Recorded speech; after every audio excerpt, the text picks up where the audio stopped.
Hello, my kings and queens, friends and family. Welcome back to Nanaba's Kitchen.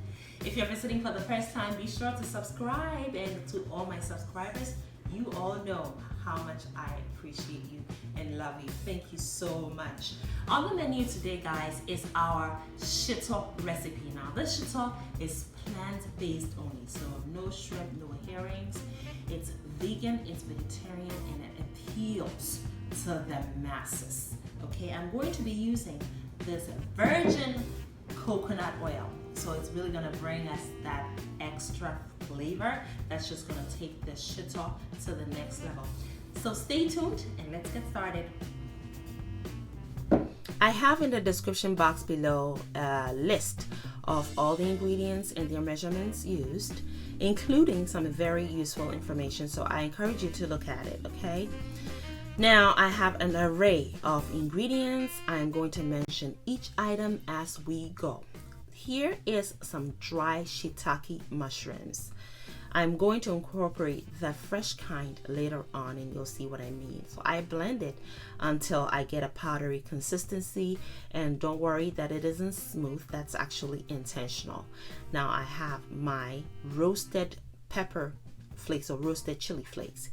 These are roasted and I got that intentionally as well because they bring us that smoky flavor, which is really going to help with the flavor of the end product.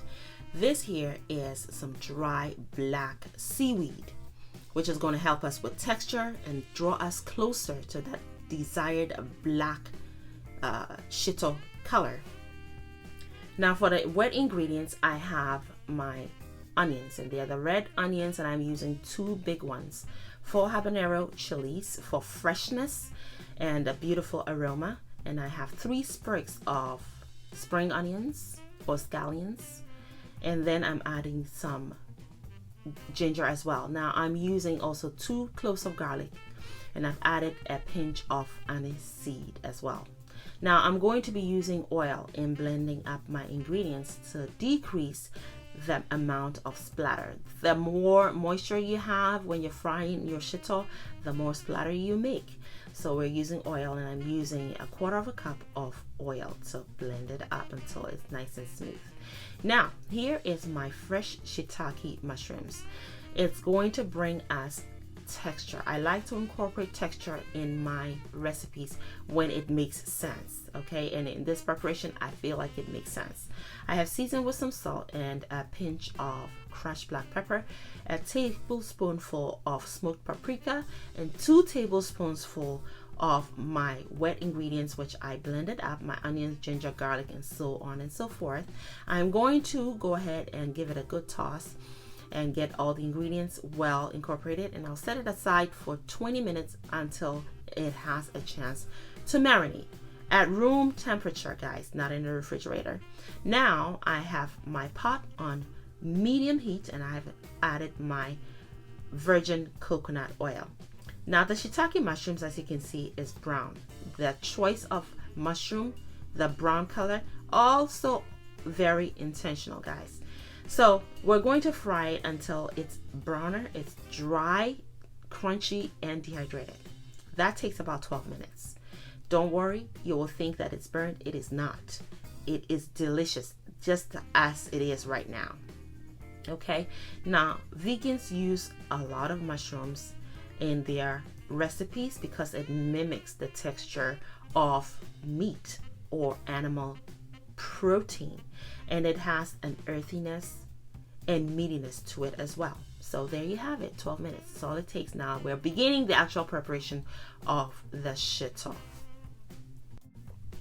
Now, in order to prevent the annoying splattering and to prevent burning, you want to turn your heat down at this point to its lowest setting.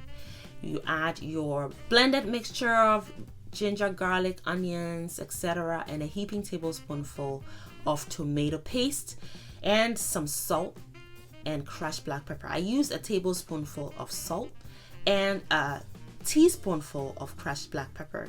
You want to go ahead and give it a good stir and let it cook down gently on the lowest heat setting. So far, there has not been any splattering and the bottom of my pot isn't catching, it is perfect. And I am happy. And look at the color, it's starting to turn. We are about 20 minutes into the preparation. I've added my smoked paprika, 2 tablespoons full of that. And I've added just now the black item is black sesame seeds for some nuttiness and to draw us closer to that desired black shito color. And I use a 1/4 cup full of the black sesame seeds. And look at that, it's just perfect. The color is changing nicely and just gently. All right, guys, I have used different kinds of ingredients in preparing vegan shito for my husband, who loves the aroma of shito but can't have it because of the presence of animal protein. I have used this here, which just went in, is my dry shiitake mushrooms, guys, and we got a 1/2 cup full of that in there. All right, I have used tofu. I dehydrated it and crushed it and used it. It was okay. I used black beans. It was okay. I used all kinds of things, guys. And this recipe here is perfect. It is very close to our original authentic shito recipe. Now, what just went in, the black item, is our seaweed, which we prepared in the beginning. Now, I've added my my chili flakes. Now, mind you, we are about 15 minutes into the preparation before I added all of my dry ingredients, because the shito itself, all the wet ingredients have fried to perfection and they are dry. So now I've also added my shiitake mushrooms, which we fried in the beginning. Our shito is perfect and it's ready. And if you're vegan, if you're vegetarian, even if you're non-vegan or vegetarian, and you are living in the diaspora with limited access to authentic ingredients, this is shito right here. You can prepare the shito and it will taste just like regular shito because of the presence of the smoked paprika. Friends, our shito is ready. It is perfect and it is delicious. That smoked paprika, it makes it feel like there's smoked shrimps in there when there isn't. And the mushrooms, oh my gosh, it tastes just like regular shito. I guarantee you. I want you to try this shito because you're not going to be disappointed. A few tips on how to take care of this beautiful vegan shito. Store it in your refrigerator, in your pantry, or even in your freezer, just like you would your regular shito. And always use a dry, clean spoon. Don't double dip, and your shito will stay perfect for you for a long time. Now, if you want to store your shito for a really prolonged period of time, I encourage you to use more oil, so you'll have oil on the surface of it.